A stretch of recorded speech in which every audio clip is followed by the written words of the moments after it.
Nedumbassery CIAL golf ക്ലബ്ബിൽ നടക്കുന്ന മൂന്നാമത് മിഷൻ കോൺഗ്രസിന്റെ ഭാഗമായി ഫിയാത്ത് മിഷൻ സംഘടിപ്പിക്കുന്ന ബൈബിൾ പകർത്തിയെഴുത്ത് മത്സരം ശ്രദ്ധേയമാകുന്നു. സ്ക്രിപ്തുറ എന്ന പേരിൽ സംഘടിപ്പിക്കുന്ന മത്സരത്തിൽ പ്രായഭേദമന്യേ നിരവധി പേരാണ് പങ്കെടുത്തത്. ബൈബിൾ പൂർണ്ണമായും പകർത്തി എഴുതുന്നവരിൽ നിന്നും തെരഞ്ഞെടുക്കപ്പെടുന്നവരെ കാത്തിരിക്കുന്നത് വിശുദ്ധനാട് സന്ദർശനം ഉൾപ്പെടെയുള്ള സമ്മാനങ്ങളാണ്. ഇന്ത്യയിലും ആഫ്രിക്കൻ രാജ്യങ്ങളിലും മിഷൻ പ്രവർത്തനങ്ങളിൽ സജീവമാണ് ഫിയാത്ത് മിഷൻ. 9 വയസ്സുകാരി മുതൽ 85 വയസ്സുള്ള ആന്റണി ചേട്ടൻ വരെ ആവേശത്തോടെയാണ് ബൈബിൾ പകർത്തി എഴുതിയത്. ഇവരിൽ 1 വർഷത്തിലേറെ സമയമെടുത്തവരുമുണ്ട്. തൃശൂർ നടത്തറ സ്വദേശിയും റിട്ടയേർഡ് ബാങ്ക് ഉദ്യോഗസ്ഥനുമായ ആന്റണി ഇതുവരെ 6 തവണ ബൈബിൾ പകർത്തി എഴുതിയിട്ടുണ്ട്. 2 തവണ വീതം മലയാളം, ഇംഗ്ലീഷ് ബൈബിളും ഓരോ തവണ വീതം ഹിന്ദിയും ഗ്രീക്കും പുതിയ നിയമവും ഇദ്ദേഹം പകർത്തി എഴുതിയിട്ടുണ്ട്. ഇപ്പോൾ ലാറ്റിൻ ബൈബിൾ പകർത്തി എഴുതുന്ന തിരക്കിലാണ്. ഹിന്ദി മലയാളത്തിലും എഴുതി.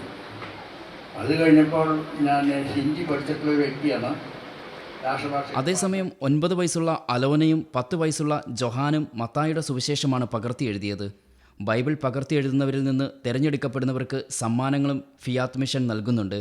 ഇന്ത്യയിലെ വടക്കുകിഴക്കൻ സംസ്ഥാനങ്ങളിലെ ഗോത്രഭാഷകളായ മാറാം, കർബി, നിഷി, ബോഡോ, വാങ്ചോ, സന്താളി, മിസോ, ആദി, ബംഗാളി, ഒറിയ എന്നീ ഭാഷകളിലും ആഫ്രിക്കൻ ഭാഷയായ മഡഗാസി ഉൾപ്പെടെ 19 ഭാഷകളിലും ഫിയാത്ത് മിഷൻ ബൈബിൾ അച്ചടിച്ച് വിതരണം ചെയ്തു കഴിഞ്ഞു.